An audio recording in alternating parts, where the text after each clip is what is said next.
And the title of next session is, Would You Believe It's Not for Hospitals Alone? And our first speaker is Cindy Pellegrini, Senior Vice President, Public Policy and Government Affairs for the March of Dimes. And Cynthia was named Senior Vice President just recently. She takes the helm at the March of Dimes Office of Government Affairs to organize works to capitalize on victories in maternal and child health.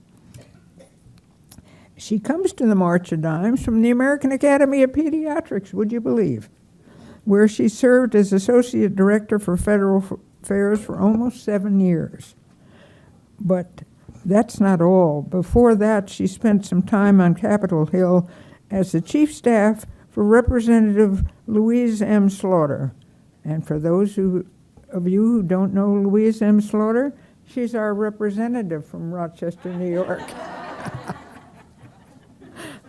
So, what better background could you have to help the March of Dimes? Please, Ms. Pellegrino.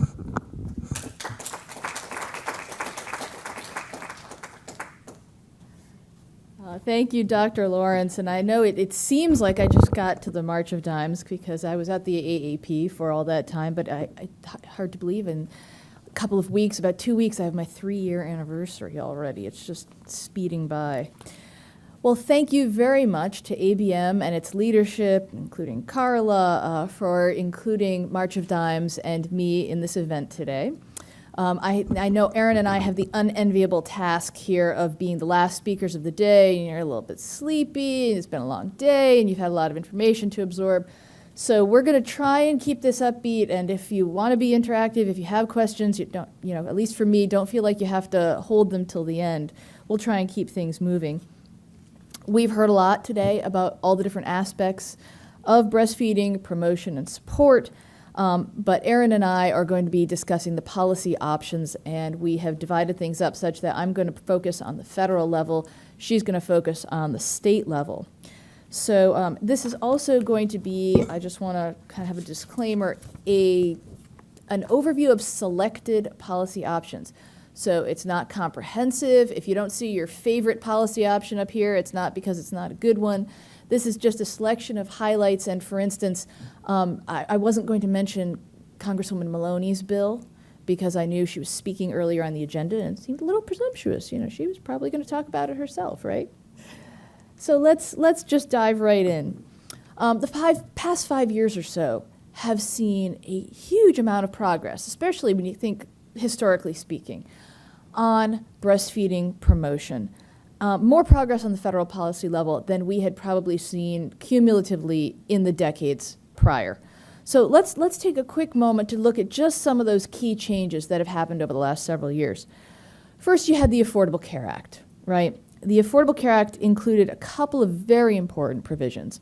The first was one requiring the Health Resources and Services Administration to develop a list of preventive care benefits that all insurers were going to have to cover without cost sharing.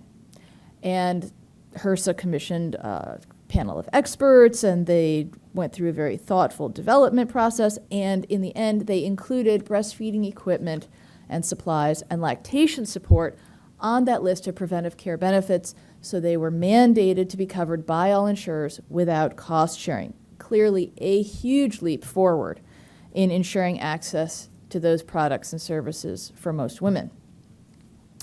The ACA also included a provision that was based on an amendment that was originally part of the Breastfeeding Promotion Act sponsored by Congresswoman Maloney and Senator Merkley, requiring employers to provide reasonable break time for lactating mothers, right? So this had to be a clean private space. It couldn't be a broom closet. It couldn't be a bathroom. It couldn't be the break room. Kind of out in public. It had to be a clean and private space that was appropriate, and there had to be appropriate storage for the expressed milk, and so on. So again, a huge step forward in removing barriers to breastfeeding. Breastfeeding has also been promoted enthusiastically.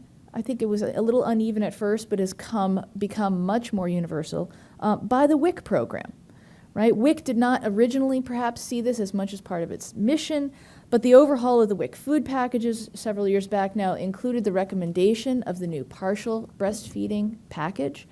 So women didn't have to choose between fully formula feeding and fully breastfeeding. If they at least wanted to do some partial breastfeeding, they could then go into that package. There had been a lot of feedback that women who were being asked to choose, well, are you breastfeeding or are you not breastfeeding?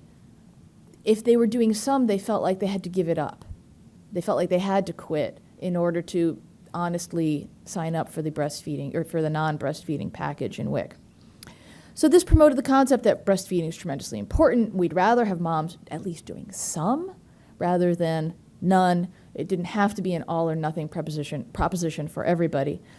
And that's shown some results. So according to the latest data from WIC, which I just pulled down the other day, approximately 29% of infants were being reported as breastfed. And that's 12% fully breastfed, 17% partially breastfed. So that 17% partially breastfed, would we rather they were fully breastfeeding? Yes. Are we glad they haven't stopped breastfeeding? Yes. The Northeast, the West, and the Southwest regions' performance measurements were above the national average. So they were ranging from 34 to 37%, about a third of all infants breastfed. In the Mountain Plains and the West, the percentage of fully breastfed infants is higher than the partially breastfed. So that's good. Again, that's progress. And the West had the greatest percentage of infants reported as fully breastfed, which was almost 21%. The data indicate a 1 percentage point increase, basically from 11 to 12% in fully breastfed infants. We'd like to accelerate those numbers. We do not want to wait 70 years, getting 1% more per year to get close to 100, right? And the percentage, just looking at the trends, the percentage of partially breastfed infants remained stable. So the number of fully breastfed infants went up a little, and that meant that net there were more infants being breastfed and more being fully breastfed, so because the partially breastfed were stable. So let's see, another big thing that happened was, this was in, 2011, the IRS issued a decision that women could use their flexible spending accounts funds for breastfeeding equipment and supplies. That was a real victory for common sense, frankly. You know, up to that point, there had been a lot of ambiguity and about whether the FSA funds could be used for breastfeeding equipment. And there was this semantic debate going on about whether this was medical or nutritional. Was this medical equipment or was it related to food? Because, of course, you can't use your FSA to buy food. Well, you know what?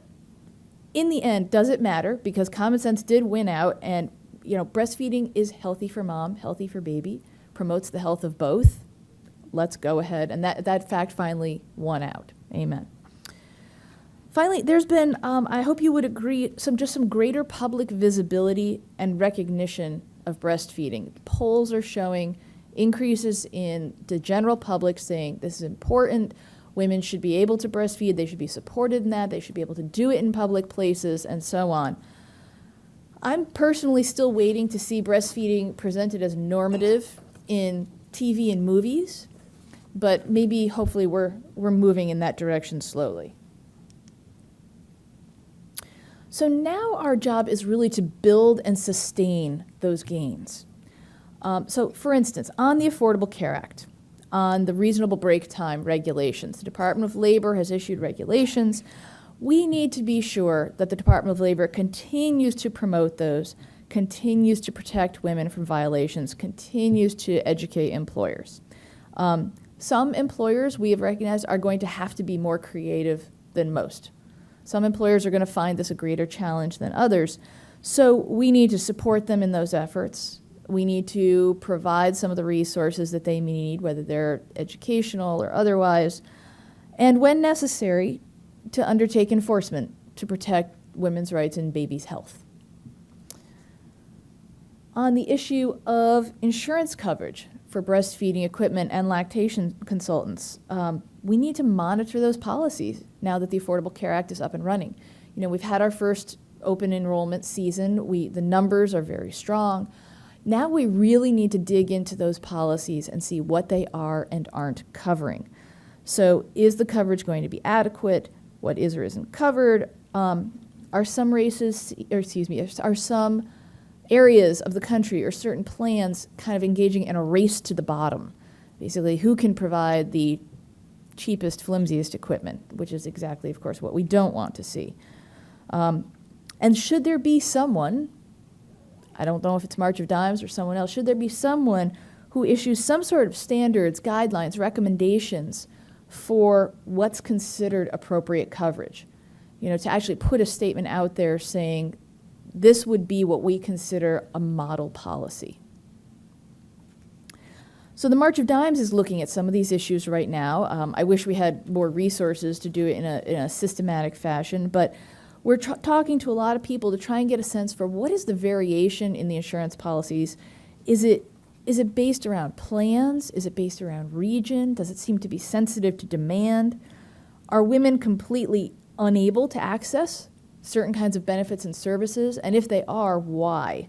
Is it perhaps due to provider shortages, maybe shortages of lactation consultants where they are? Is it restrictions on networks of providers, or is it other kinds of factors? So there's a lot for us to look at and to think about. But frankly, the groups represented here in this room need to do it because nobody else is going to. And finally, since I mentioned the WIC program in the previous slide, I'll follow up on it again now. I will say the breastfeeding promotion program under WIC has had pretty good support in Congress, but we need to work very hard to maintain that and to make sure it doesn't get undermined. As we need to protect the provisions, protect the funding, and protect the structure of the nutrition packages. Some of you who care a lot about WIC may have followed the recent debate over the last few weeks, where essentially the program was opened up to white potatoes. Congress voted to say, you know, contrary to the recommendations of every set of experts that has ever opined on the WIC food packages, we think it's just dandy for women on WIC to have as many white potatoes as they can buy with the benefit. And this was a seismic shift. This was previously, advocates had always been able to go up to Capitol Hill and say, you need to protect the scientific integrity of the WIC food package. Congress cannot substitute its political judgment for the scientific judgment of the experts. This time, they said, you know what, yes we can, and we're going to. So it remains to be seen what the final version of that amendment is going to look like, but it is a very sobering cautionary lesson that we can't take any of this for granted. We have to continually protect all of these programs and provisions. So what's next on the federal level? What do we need to be thinking about over the next year, 18 months, 2 years? The community certainly needs to keep on top of the ACA implementation issues. We need to be sure that the benefits offered are meaningful, and we need to push back against those efforts to do things like go to the lowest common denominator on providing breast pumps. And you do. You hear the horror stories. You hear the stories about people who say, all my plan would pay for was a unilateral hand-operated plastic pump that you screw a bottle onto the bottom of, right? And that's completely unacceptable.